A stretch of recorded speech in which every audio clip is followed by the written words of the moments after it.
And now, from Louisville, Kentucky, the horse capital of the world and sports junkies' finest, giving you wagering advice and sports analysis. It's On the Switch with your host, Geno G. Welcome back, everybody. Ladies and gentlemen, everybody, everywhere. Welcome back to On the Switch Show. I'm your host, Geno G. Excited to bring you part 1 of 2 when it comes to Friday racing from Pimlico featuring the Black-Eyed Susan. Please let me also explain to you, this is going to be 2 parts.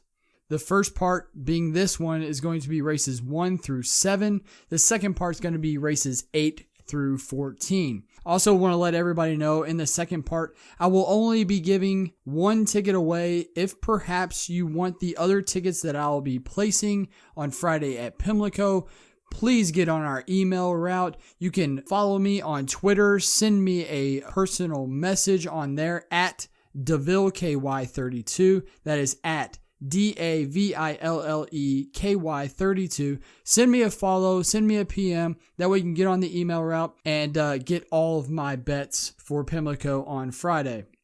Pimlico Friday, again, featuring the Black-Eyed Susan. It's a 14 race card. First post, 11:30 a.m. Seems ridiculous to me, but 11:30 a.m. first post. We will start with race 1, that being a maiden special weight, 50,000, going 6 furlongs on the dirt. I landed on the 2 Holiday Time in here. Holiday Time is a horse who's been working quickly while being completely in hand from the gate. Shows that this one is ready for this spot. More importantly, this trainer, who I'm not particularly familiar with, actually, to be honest with you, have never heard of this one before, has 3 stats. 38% winners over 13 runners. Has won 4 of 6 races at this surface, and does have 1 win starting with first-time starters over 3. And then we'll throw in an extra one, a bonus, and that being this trainer is 50% with maiden special weight runners over 8 runners total. I know it's a small sample and can be skewed possibly a little bit, but those percentages are so high, it just screams to me that this one is going to be ready and primed for this spot. That is the 2 Holiday Time, my top selection. The 2 Holiday Time. Secondly, I want to take a look at the 7 Warrior of Light. Warrior of Light is the 5-2 morning line favorite in this spot, and I think could be the one who smashes this field or could completely misfire like the last time out. I will give you this one. I'll give this one a pass last out, as the break was the reason why this one pulled up and galloped out, beaten 60 lengths. That was the only time in 4 starts that this one has had trouble from the gate. I think a clean break, and this one is going to be tough to beat. Again, that is the 7 Warrior of Light, the 5-2 morning line favorite, our second choice. Lastly, we'll take a look at the 3 Timeless Curls. Timeless Curls is a filly that gets to the track for the first time as a 3-year-old. A lovely work tab, which ended on May 11th, going 4 furlongs and 48 flat from the gate, going handily. Trainer has really good win rates across the board, including 36% with first-time starters, 26% on this particular track, and 23% overall. Look for this one to break sharply and fit in this spot against what I would consider a pretty weak field, although large. Here in the first, on Friday at Pimlico, race 1, maiden special weight, 50,000, going 6 furlongs on the dirt. We landed on the 2 Holiday Time as our top selection, the 7 in second, and the 3 in third. Race 2 is an optional claimer, 25K, going 1 mile, 1/16 on the turf. I will tell everybody, as we did in our previous show, talking about Churchill Downs, Pimlico is going to be the same way. Thursday, talking about yesterday, Friday today, and Saturday tomorrow, combined supposed to get almost 5 inches of rain. So we know for the most part, especially on a day like today, there's no way they're going to go on the turf. So I took that into consideration. But I did land on the 7 Mythical Mission as my top selection here. The 7 Mythical Mission is one that struggled in first go of 2018 at Keeneland, but previous runs in late 2017 should be plenty to best this field today. This one is 3 for 3 at the distance hitting the board, is also 3 for 5 on the turf and running so well on all-weather track, which, as we mentioned before on our previous show, when you run well on all-weather tracks and or synthetic, they usually translate translates, into off going on the main track.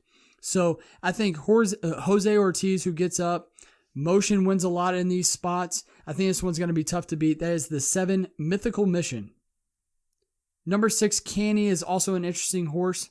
Reason being is because this one showed up last year on Preakness weekend and won that day going similar distance against Allowance 52,000 Company on this track. This horse has struggled of recent, but perhaps getting back to a track that this one has won at previously in his only try.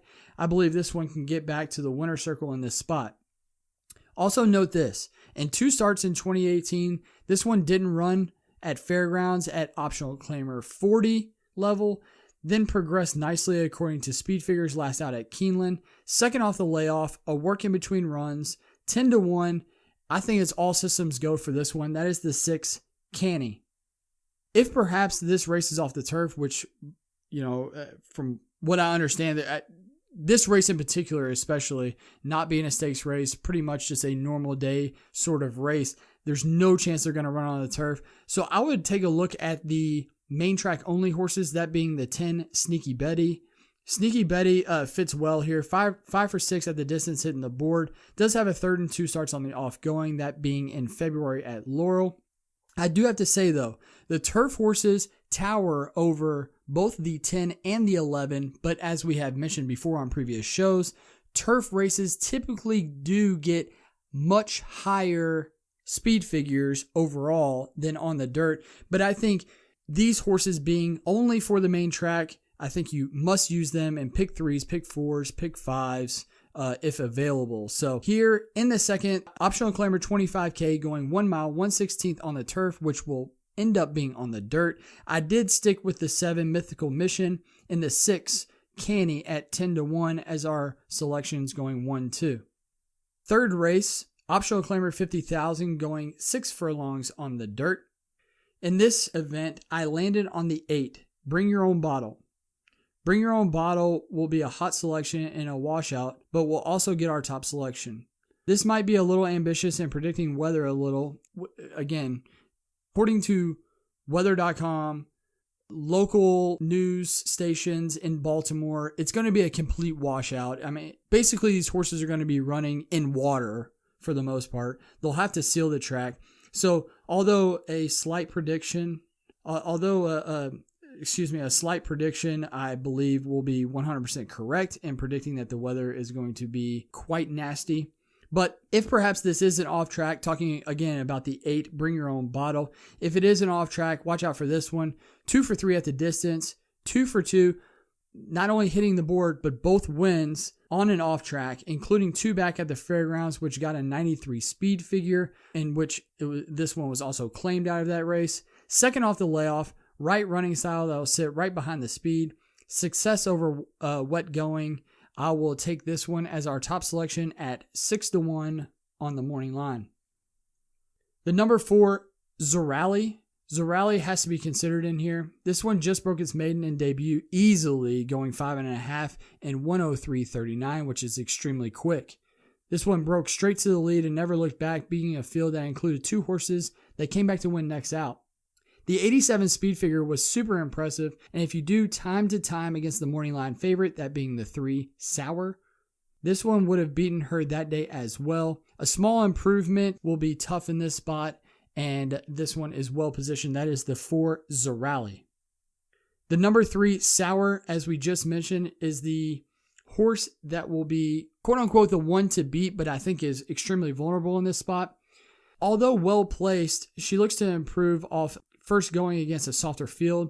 I will say this as a concern for this filly. She was entered for an allowance event on May 4th at Belmont. That day she was scratched from the race by the veterinarian. Now, could have been something really minor, slight fever, something like that. Maybe the horse just wasn't responding, and so the veterinarian scratched her that day.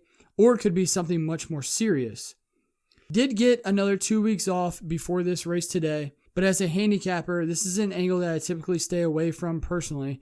But this horse does fit to the 10th power. So if perhaps this one is healthy, ready to go, there is no reason whatsoever this horse shouldn't fire and shouldn't fire at first asking in this spot. So Overview, race 3, optional claimer, 50K, going 6 furlongs on the dirt. I did land on the 8, Bring Your Own Bottle, who is 6-1 on the morning line, but I do not believe we'll get anywhere near that. We have the 4 in second and the morning line favorite, the 3, Sour, in third. Recap, 8, 4, 3 in race 3. Race 4 is a maiden special weight, 50,000, going 1 mile, 1/16th on the turf. Again, will most likely be taken off. I did land on the 7, and Dupree, who will get my top selection in here. I love how this filly has progressed in 3 starts. Didn't run in debut, then finished third by just 1.5 lengths. Then was coming in a really, really tough maiden special weight at Gulfstream, falling short by 2.25 at 30-1. The steady progression between the 59 speed figure in debut and then the 90 last out. Another progression would mean this one would run sub 98-ish speed figure, and that is going to be just impossible to beat in this spot. That is the 7, and Dupree, who will get my top selection here in race 4. Also took a look at the 5, Style Icon, for Grand Motion. Grand Motion, again, when it comes to turf races, although we do suspect this one to come off, usually horses run pretty well. This one being primed third off the layoff. This is an angle that I think all handicappers use quite a bit. Third off the layoff, usually you get your best effort from a horse. Motion, again, always shows up with really good horses on big days, especially on the turf, especially routing. So this one, I think, definitely needs to take a look for everybody. The 90 speed figure 2-back along with the 84 last out are going to be 2 tough races for anybody else to beat here. No works between races might be a little bit of a concern, but the fact that this one is typically a turf runner doesn't surprise me that much, but is racing back in 2.5 weeks. So no work is not as surprising, although maybe a little bit concerning. That is the 5, Style Icon. Lastly, at 6-1, I looked at the 3, Dig Deeper. Dig Deeper could show some serious improvement second time on the turf, although, again, we think it might come off. This one faded bad in debut. Then Alan Goldberg decided, let's go turf with this one. Got a huge response running 5th by just 1.5 lengths last out at Gulfstream in a much tougher field than today. Out of Candy Ride, Argentine, Wellspring, long and grass is where this one needs to be and gets that routing for the first time in career in this spot. Should be left chilly on the tote board, but has a big chance today, and that is the 3, Dig Deeper, 6-1 on the line. Recap, race 4, maiden special weight, going 1 mile, 1/16th on the turf. I landed on the 7 as our top selection, the 5 in second, and then the 3 in third. That's 7, 5, 3 in the fourth. Race 5, the Skip Pat Stakes $100,000 purse, going 6 furlongs on the dirt. It's going to be single time for me. In this spot, I love the number 4, Miss Locust Point. Miss Locust Point will be our single, and unfortunately, not much value going to be here as the 7-5 morning line favorite. The obvious choice in here will be the one to beat by far in this field. This one has had wins against much better than this field today. 2 100+ speed figures over the last 4 will be impossible to be matched by anybody in this field. Keeps Jorge in the irons, which is good for familiarity. Has the right running style, being out in front in this spot with no other speed. I will also note this one has 4 wins and 5 starts at the distance. Is also 1-for-1 on the off-going. Should be impossibly tough to beat in this spot. 7-5 morning line. I don't think there's any chance in hell that we'll get anywhere near 7-5. It'll be more like 3-5 or 2-5 on this one, but should be locked and loaded and ready to go. Should get it home. That is the 4, Miss Locust Point, in the 5th, the Skip At Stakes $100,000 purse. Race 6, back to Allowance Company, 52,000, going 5 furlongs on the turf. And I'll be honest with you, it's going to be a single for me again. And again, no value, or probably very little value. More value, most likely, than Miss Locust Point. But it is the number 7, Shoe Loves Shoe. The 7, Shoe Loves Shoe, will be our choice here at 9-5 on the morning line. The speed of the speed in this contest, minus the 11, who breaks way outside and will have to go super fast as long as they don't break outward. This gelding went 22 and 44 for the half mile last out at Laurel, going 5.5, and still held on late as he weakened. Cuts back by a half a furlong in this event and should be primed second off the layoff for top performance today here in this spot. I will also note this. Trainer Jockey have won 10 of 40 over the last 365 days. Of the other 30 runners that didn't win, 17 of them also ran in the money. The combination between these two is just always cashing tickets, always in the money, constantly being right there as they cross the line. I think that's super important. I will also note that this one did run fourth in only try on the off-going, but I think speed figure-wise, he towers over this field. This race has a race rating of 92. This horse has matched and or beaten that number of 92 in 3 of 6 starts lifetime. This will be our choice. Again, another single in 2 races in a row. Race 6, allowance 52,000, going 5 furlongs on the turf. I selected the number 7, Shoe Love Shoe. Race 7 and the last race for us that we will go over in part 1 of 2 here for the Friday card at Pimlico, that being the Black Eyed Susan. Race 7 is the Adena Springs Miss Preakness Stakes, $150,000 purse, going 6 furlongs on the dirt. My top selection is the number 6, Legendary. Legendary is on the steady improve and will get our nod here. Having taken 4 chances to finally break her maiden, she won right back at first asking off a 2-month layoff. And why is that important? Well, she just basically, and so be it, she comes back 2 months later here in this spot. And I think there is some, how do I say this? When repetitive, when you win off a 2-month layoff, you bring them back in 2 months, you typically get the same sort of effort, and I think that's what we believe will happen here. The 90 speed figure last out is only matched or beaten by the inside horse and what will be the overwhelming favorite, and that being the 9. Another progression from this horse, also getting IRAD up, going to be super tough in this spot and will be my choice. That is the 6, Legendary. The aforementioned 9, number 9, Good Move, is the horse to beat. By far going to be the overwhelming selection by many of the public. She has won both career starts in impressive fashion. Running 93, then a 95 speed figure last out will be the obvious horse to beat. The one concern, if any, is the fact that this one can't just run mid-22s then low 46s and have the lead at the half-mile pole. When you have horses who have only raced twice lifetime and have never really relinquished the lead ever, if perhaps they don't get the lead, do they freak out? It's going to be hard for me, or I'll be hard-pressed to take a really, really short price on a horse that I don't think is going to have the lead, yet has never raced off of the lead. And I think that's what we have here today. The pace in here will be frantic. It will be super fast. And as I went over, does this one have to have the lead to win? I don't know. We don't know. I think we can guess that this one has some back class and speed figure wise definitely fits and should tower over this field. So I don't think should need the lead. But again, a little bit of mud in the face and you never know what could happen. She has exuded so much class in, like I said, the only 2 starts of her career. And the switch to Saez from Gary Stevens, I think, is super important. Should be able to just break cleanly and stay out of harm's way. And if she fires and gets no mud in the face, I think is going to be the one to beat. That is the 9, Good Move. Number 4, Perfect Miss, is an intriguing horse at 12-1 in this spot. Broke her maiden 2 starts ago at Saratoga, running a 90 speed figure against a tough maiden special weight field. Albeit being in winter of 2017, so, a couple months ago, ran in a grade 1 over the Belmont Good surface, and I believe we found out 2 things. First thing is, this one is not a miler.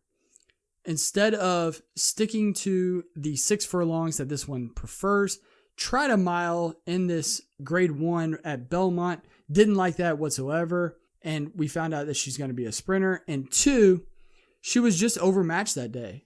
Running in a grade 1 and running in this spot, not even comparable. That race, so much better than this one. The winner of that grade 1 was Separation of Parts. If you don't know Separation of Parts, you obviously don't watch horse racing. And then second in that race was Caledonia Road. So we know that race was super, super difficult.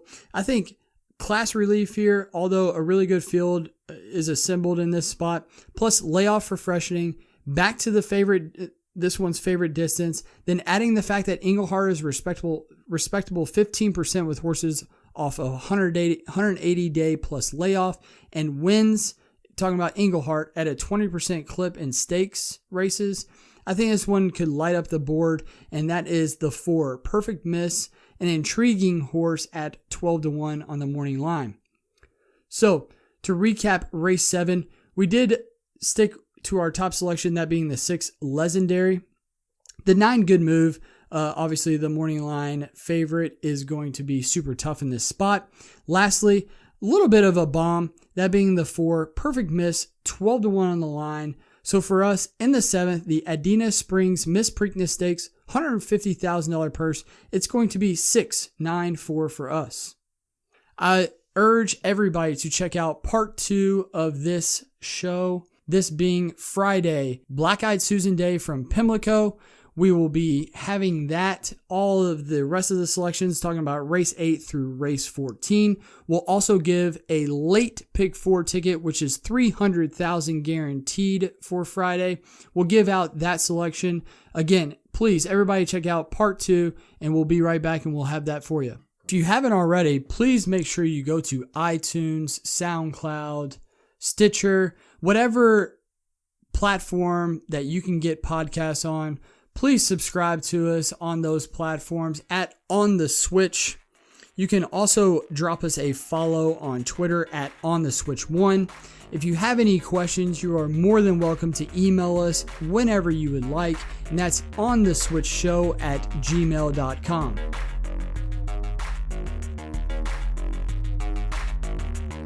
On the Switch.